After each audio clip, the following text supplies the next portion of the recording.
자, 우리 사도행전 5장 17절에서 42절 함께 말씀 보겠습니다.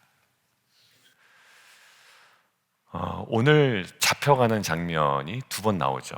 근데 한 번은 풀려갑니다. 갑자기 옥문이 열리고, 그래서 이들이 나가서 하나님의 말씀을 가르치는 것을 모르고 잡아오라고 하죠. 해프닝이 벌어진 거예요. 이들은 나가서 막 말씀 전하고 있는데 그들 잡아오라고 하는 겁니다. 어찌 보면 교회의 승리라고 할 수가 있죠. 그러면 이 교회의 승리가 무엇 때문에 주어지는가라는 거예요. 여러분들, 우리는 승리하기를 원합니다. 어떤 설교 제목이 있을까요? 승리하는 그리스도인, 승리하는 교회, 이기는 교회, 막 우리 이런 거 좋아하잖아요. 근데 여러분들, 승리와 그 이김에 가장 근원적인 그 목적이 있단 말이에요. 왜 이기려고 하는가? 왜 승리를 주시는가? 왜 이런 기적으로 옥문이 열리게 하시고 그들로 하여금 자유롭게 하시는가? 근데 오늘 성경에 분명하게 우리한테 그 그림을 알려줘요. 뭐냐면 그들이 풀려가서 한 행동이 20절에 분명히 나와 있습니다. 함께 읽도록 하겠습니다. 시작. 가서 성전에 서서 이 생명의 말씀을 다 백성에게 말하라 하며. 여러분들, 이것 때문에 풀어준 거예요. 굉장히 어떻게 보면 오늘 단순하고 명쾌하고 분명한 메시지가 우리에게 선포되는 겁니다. 이기는 교회, 승리하는 교회의 핵심이 뭡니까? 말씀을 전하는 교회, 복음을 전하는 교회. 이 사도행전이 사실 2020년에 우리가 주일에 묵상했을 때 많은 것들로 우리가 은혜를 받았습니다. 근데 그때의 맥락과 지금의 맥락은 조금 다른 것 같아요. 지금은 이제 코비드가 어느 정도 자리가 잡혔을 때고, 그 당시는 코비드 때문에 굉장히 불안해하던 상태였는데, 지금 우리에게 계속 도전하는 것은 공동체적인 기도와 이 복음 전하는 사명에 대해서 계속 우리에게 도전을 하시는 거예요. 왜냐하면 올 한 해 2023년이 복음과 하나님 나라였고, 하나님의 나라는 내 뜻에 내가 굴복함으로 세워지는 것이 아니라 하나님의 뜻 가운데 내가 순종함으로 선명하게 세워진 것이 하나님의 나라였잖아요. 그러니까 오늘 지금 이 교회가 승리하고 교회가 능력 있고 또 온 교회가 핍박을 받지만 승리하는 분명한 이유는 결국 이 복음을 전하는 이 사명 하나 때문이지, 그냥 우리가 모임의 성격이 좋아서라든지, 아니면 우리 성도님들이 참 보기 좋아서라든지, 아니면 우리가 그동안에 고생했기 때문이라든지, 이런 것들이 아니란 말이에요. 그러니까 개인적으로 참 내가 그동안 사역하느라 고생했다, 고생한 거 없습니다, 사실. 그죠? 그렇게 생각하는 것 자체가 사실 우리 안에는 부족함을 인정하는 거다. 우리 집사님들과 이야기를 나누면서 고생을 하면 우리가 얼마나 고생을 했겠어요. 그런데 정말 그 모든 상황 가운데 우리가 승리를 구하고 능력을 받고 또 하나님께서 주시는 그 이김을 경험하는 분명한 이유는 이 생명의 말씀을 다 백성에게 전하라 라는 목적 외에는 사실 없죠. 나의 그동안의 어려움에 하나님께서 위로하시기 위해서 승리를 주시는 것이 아니라, 물론 그런 것들을 전 배제할 수는 없습니다만 가장 분명한 것, 생명의 말씀을 다 백성에게 말하라 하며. 그리고 오늘 맨 마지막 절 한번 보실까요? 42절. 그들이 날마다 성전에 있든지 집에 있든지 예수는 그리스도라고 가르치기와 전도하기를 그치지 아니하니라. 여러분들, 이때 당시 이것 때문에 교회가 승리했다면 지금 21세기 2023년 교회는 어디에 더 집중해야 되겠습니까? 또 저의 사역, 또 여러분의 우리 함께하는 모든 사역들이 어디에 집중해야 되겠습니까? 우리가 모여서 참 즐거운 시간을 보내는 거 참 좋죠. 그렇지만 우리가 집중해야 되는 것이 있단 말이에요. 성전에 있든지 집에 있든지.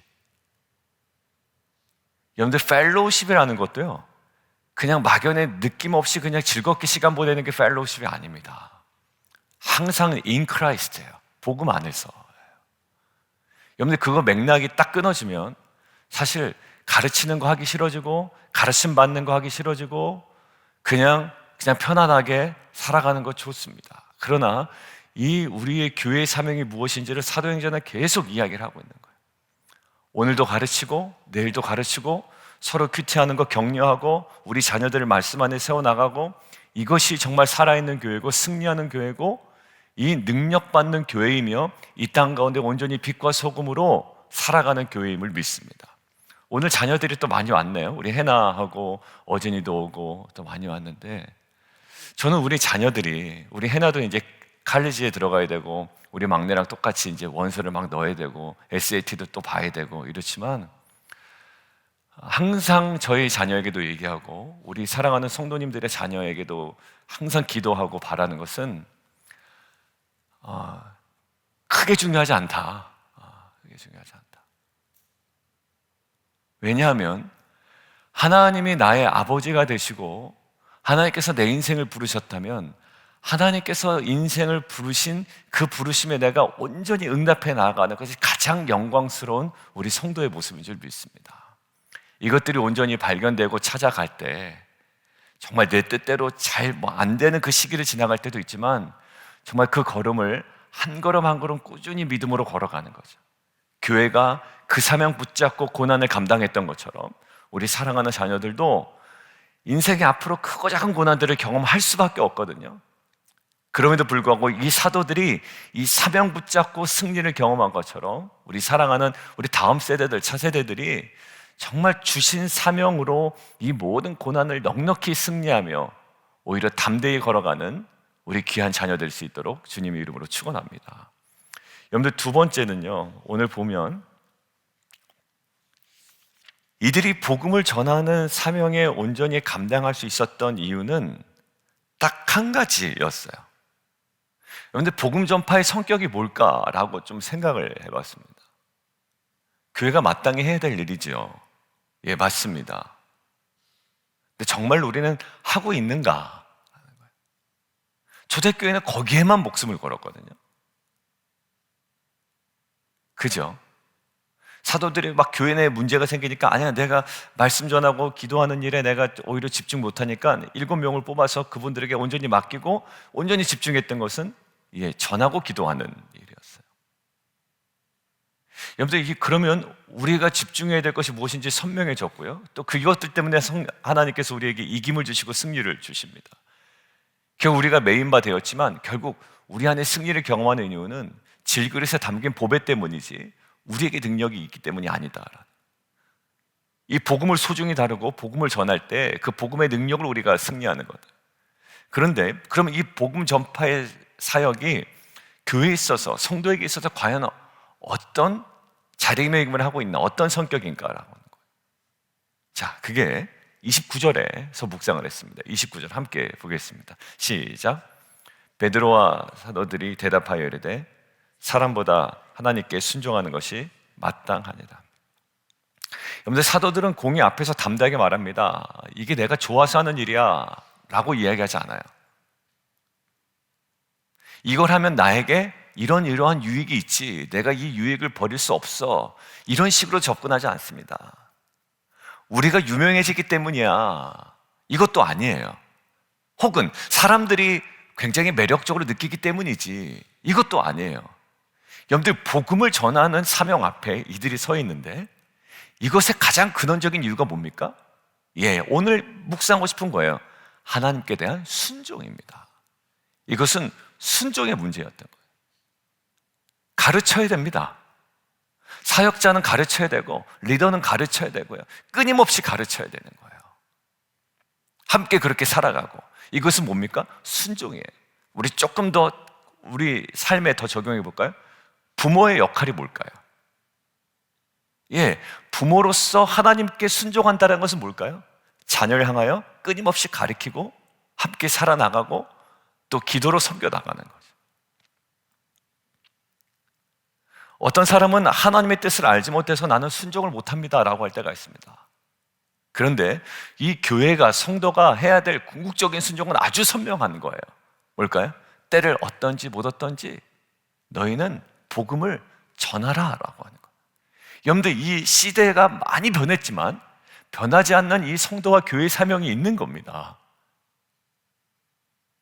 그냥 사람들 기분 맞춰주고 좀 맞는 프로그램 만들어져서 사람들이 만족할 수 있게끔 하는 것도 물론 교회가 감당해야 될 여러 가지 사명이긴 하지만 가장 궁극적인 사명, 하나님께서 우리에게 주신 부르심의 핵심은 뭐냐면 말씀을 전하는 것.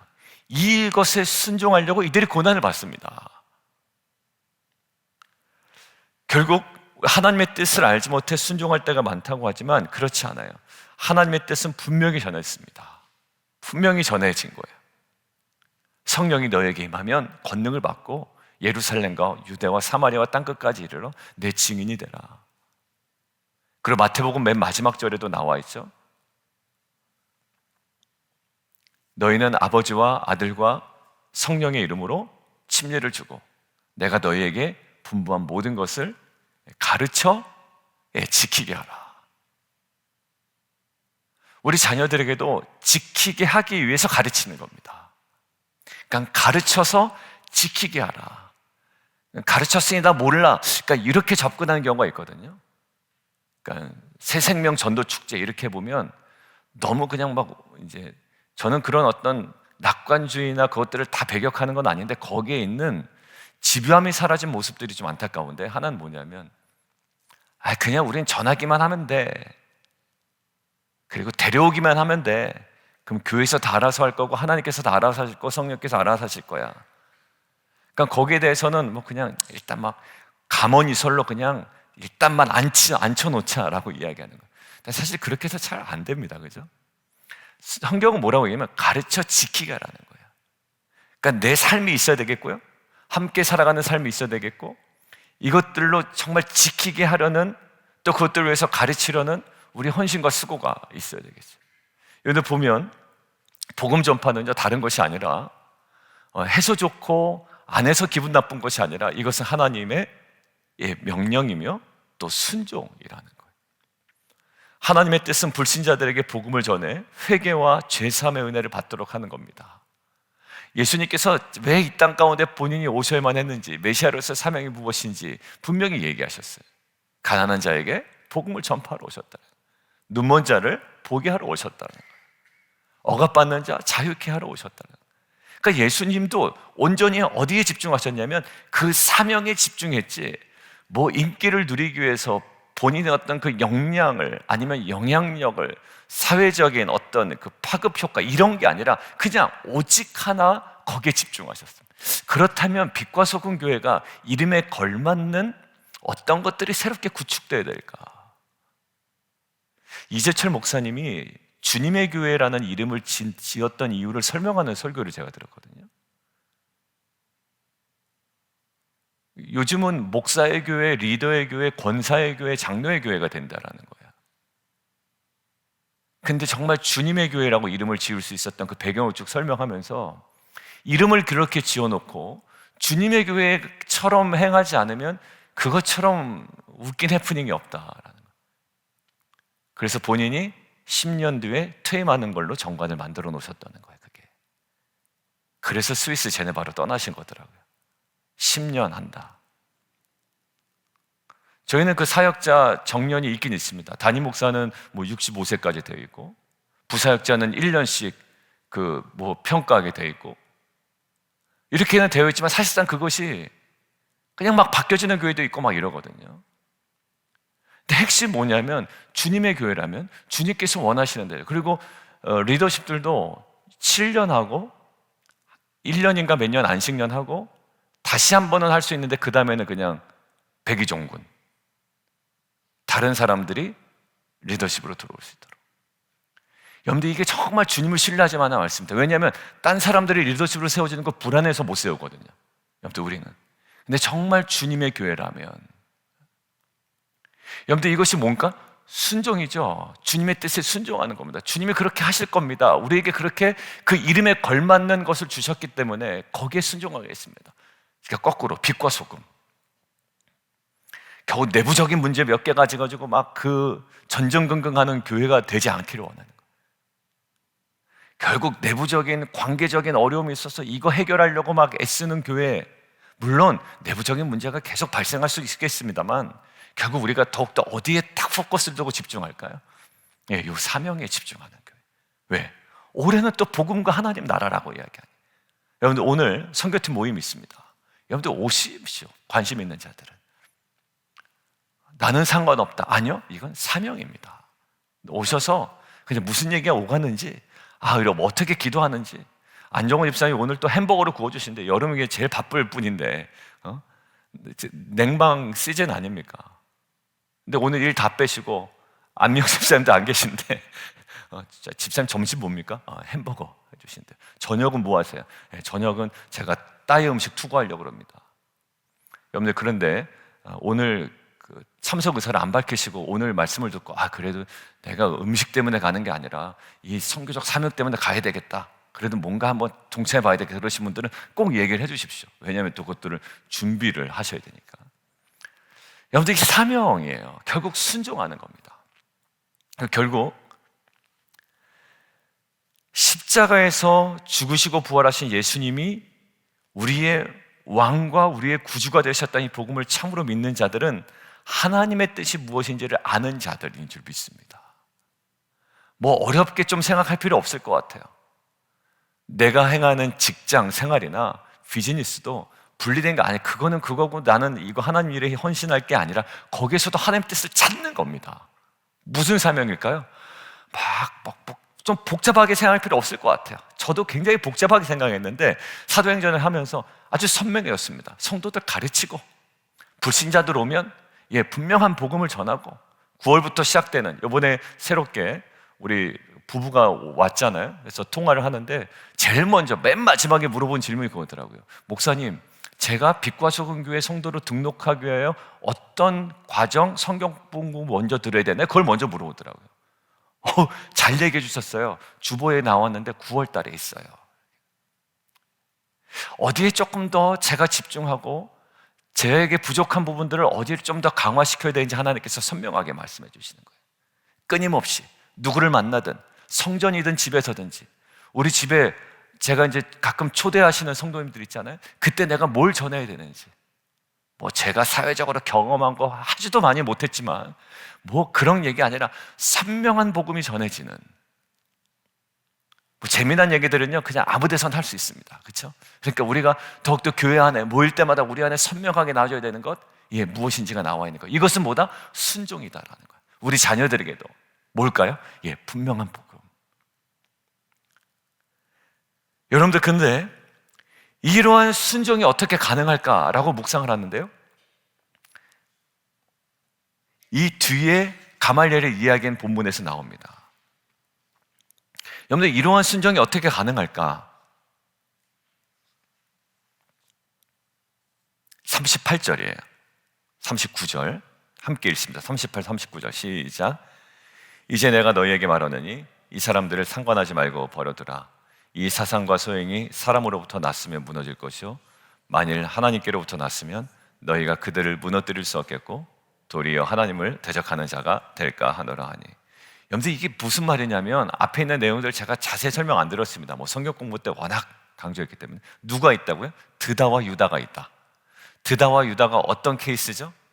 그거 결국 거기에 민족주의를, 굉장히 강한 민족주의적 색채가 있고 리더십으로 세워졌던 그 강력한 리더십이 보였지만, 수백 명이 모이게 했던 리더십이었지만, 그가 처벌받고 그가 죽임을 당하자 어떻게 됐다? 다 와르르 무너졌다. 그러니까 너희 이거 너무 민감하게 반응하지 말아라. 이게 사람으로부터 났으면 드다와 유다 케이스와 똑같을 거다. 그냥 시간 되면 와르르 무너질 거다. 근데 한 가지 조심해야 된다, 이 얘기하는 거야. 가말리엘이 사도 바울의 스승이었죠. 그 당시에 유명한 학파 중에 한 학파의 리더십이었습니다. 그 가말리엘 얘기하는 거야. 드다와 유다 케이스처럼 그냥 내버려둬. 근데 너네가 하나 조심해야 되는 건, 이게 만일 사람으로부터 났으면 드다와 유다 케이스처럼 와르르 무너지겠지만, 이게 하나님으로부터 났으면 너희가 오히려 하나님을 대적하는 꼴이 되는 거야. 그리고 절대 너희가 무너뜨릴 수 없어. 그렇게 되는 거야. 그러니까 가만히 내버려둬. 니네가 오버할 필요 없는 거야 라고. 그러니까 가만히 들어오니까 맞거든요. 근데 그 가만히 들어오니까 맞게 된 그 논리의 핵심 뭡니까? 사람으로부터 났으면 무너지지만 하나님으로부터 난 것은 절대 무너지지 않아 라는 거야. 여기 핵심이 있습니다. 왜 우리가 순종할 수 있죠? 하나님으로부터 난 부르심이기 때문이에요. 하나님으로부터 난 부르심. 왜 사도 바울이 어려운 상황 가운데 예루살렘으로 돌아가겠다고 얘기합니까?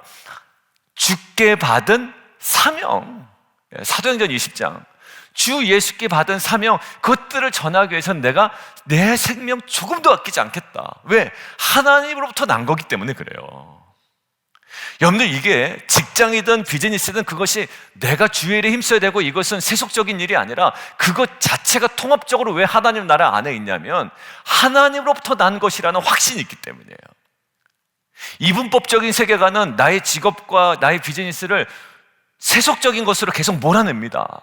근데 하나님은 그렇지 않아요. 통합적인 분이시거든요. 그 안에 하나님의 나라가 있다고요. 우리가 이것들을 밀어내면 밀어낼수록 그 안에 세워져야 되는 하나님의 나라가 무너진다고요. 근데요, 하나님으로부터 난 가정, 하나님으로부터 받은 사명, 이것이 뭘까요? 순종할 수 있는 그의 동력이었어요. 우리 성도님들 가만히 보시면 정말 환경이 돼서 섬기는 것이 아니라 어려움 가운데서 섬기시고 오히려 사역자들보다 더 섬기시는 분들이 있다고요, 때로는. 근데 그게 왜 그러냐면 거기서 떡이 나오는 것도 아니고 밥이 나오는 것도 아니에요. 근데 왜냐하면 주신 사명 때문에 그렇게 감당하는 거예요. 어찌 보면 되게 죄송할 때도 있고 미안할 때도 있어요. 왜냐하면 그분들은 직장을 다 갖고 계시고 그 바쁜 와중에 그것들을 섬기신다고요. 근데 왜? 주신 사명. 누가 알아준다고 그것들을 섬기는 것도 아니에요. 결국 그 주신 사명 하나 붙잡고 어려운 것을 섬기고 또 사람들부터 오해받아도 목사님 그럴 수 있죠. 그냥 그러고 또 그렇고 나아가세요. 여러분들, 결국 이 복음을 무너뜨리지 못할 하나님부터 난 사명인 줄 아는 이 확신이 우리로 하여금 이 주신 소명, 이 복음 전파에 순종하게 합니다. 여러분들, 그리고요, 마지막 41절. 왜 우리가 순종할 수 있을까? 먼저 제목부터 얘기합니다. 기쁨 때문에 순종합니다. 기쁨 때문에 순종하는 거예요. 사명은 조금 부담스러워 보이죠. 근데 기쁨 때문에 순종하는 거예요. 41절 시작. 사도들은 그 이름을 위하여 능력받는 일에 합당한 자를 여기심을 기뻐하면서 공의 앞을 떠나니라. 그러면서 42절 아까 읽었던 내용이 있는 겁니다. 근데 이 기쁨이요, 약간 정신 나간 기쁨 같아요. 어떤 상황인데? 40절 채찍질하다, 밑줄 그어놓으시고요, 가죽을 벗기다라는 동사와 같은 어근에서 나왔습니다. 가죽이 벗겨질 정도로 채찍질을 받는다라는 거거든요. 그러니까 몇 대 가볍게 때리는 정도가 아니라 굉장히 아픈 거예요. 고통스러운 거고. 근데 이 고통스러운 가중에 기뻐한다? 약간 정신적으로 문제가 있지 않나. 근데 여러분들, 제가 사도행전 설명할 때나 많이 언급했던 본문이기 때문에 제가 무슨 말씀하실지 알죠? 마태복음 10장에 있는 제자도에 관한 내용과 연관되어서 우리는 이 말씀을 해석해야 된다라고 했습니다. 제가 마태복음 10장을 찾을게요. 마태복음 10장은 제자도에 관한 내용을 함께 마태가 거기에 몰아놨다고 그랬죠. 그 세리 출신 마태가 조직적으로 제자도에 관한 내용만 10장에 싹 모아놨어요. 그러니까 시간 구성은 거기에 섞여 있단 말이에요. 근데 거기에 핵심이 마태복음 10장에 17절 사람들을 삼가라. 그들이 너희를 공회에 넘겨주겠고 그들의 회당에서 채찍질하리라. 이게 뭐냐면 정말 너희가 온전한 복음 증거자로 살아갈 때 이런 채찍질을 당할 거야 라는 것들을 예수님께서 이미 얘기하셨죠. 그러니까 이들이 왜 기뻐했냐면 41절 다시 한번 봅니다.